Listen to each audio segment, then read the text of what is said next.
Friends, તમારું સ્વાગત છે મારા કિચનમાં। આજે આપણે બનાવીશું એકદમ ટેસ્ટી એવું ગુવારનું શાક।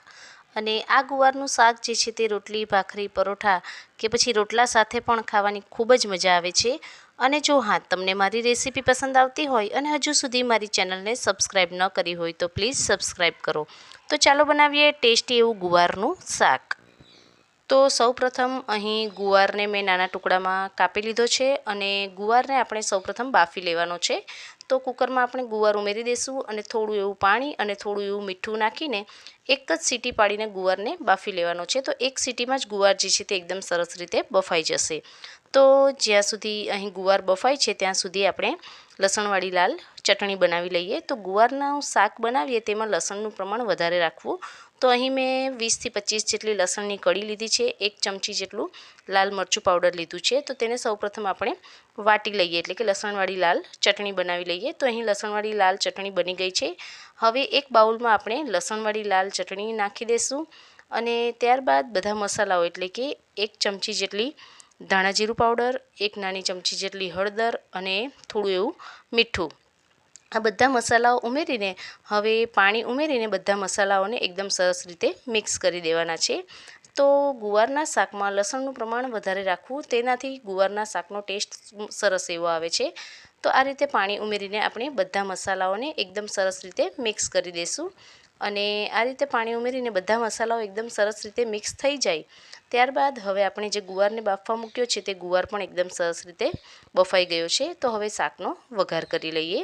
તો શાકનો વઘાર કરવા માટે એક કડાઈમાં અહીં 2 ટેબલસ્પૂન જેટલું તેલ ઉમેરી દઈશું અને તેલને ગરમ થવા દઈશું। તો તેલ આ રીતે ગરમ થઈ જાય એટલે ગુવારના શાકનો આપણે વઘાર અજમાથી કરીશું, રાઈ નથી નાખવાની। 1 નાની ચમચી જેટલો અજમો ઉમેરી દઈશું। અજમાથી ગુવારના શાકનો ટેસ્ટ ખૂબ જ સરસ આવશે। અજમો આ રીતે થોડો સતળાઈ જાય ત્યારબાદ આપણે જે મસાલાની પેસ્ટ પાણી નાખીને ઉમેરી છે તે જ પેસ્ટ અહીં તેલમાં ઉમેરી દઈશું અને એકદમ ધીમી ગેસની આંચ રાખીને તેલમાં મસાલાઓને આ રીતે થવા દઈશું, જ્યાં સુધી આ રીતે મસાલાઓમાં ઉપરથી આ રીતે તેલ છૂટું પડતું ન દેખાય। તો ગેસની આંચ જે છે તે ધીમી રાખવી, જો હાઈ ગેસની ફ્લેમ રાખીશું તો મસાલાઓ બળી જશે। ત્યારબાદ અહીં આ રીતે તેલ છૂટું પડતું થોડું દેખાય એટલે 1 ટામેટું કટ કરીને નાખી દઈશું અને ટામેટાને પણ અહીં તેલ સાથે થોડીવાર માટે ચડવા દઈશું।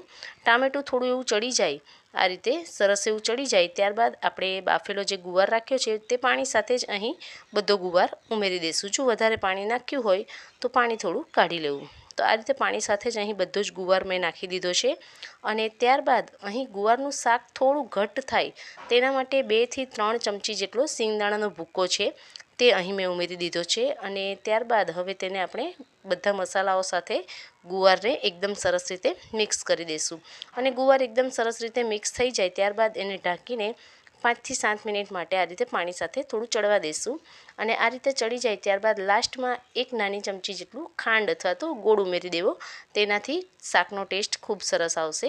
તો અહીં તૈયાર છે ટેસ્ટી એવું ગુવારનું શાક। અને આ રીતે ગુવારનું શાક જો તમે ક્યારેય ન બનાવ્યું હોય તો એકવાર જરૂરથી ટ્રાય કરજો અને આજની આ રેસીપી જો તમને પસંદ આવી હોય તો તમારા ફ્રેન્ડ લોકો સાથે કે પછી ફેમિલી મેમ્બર સાથે જરૂરથી શેર કરજો। તો આજની આ રેસીપી જોવા બદલ તમારો ખૂબ ખૂબ આભાર। Thanks for watching.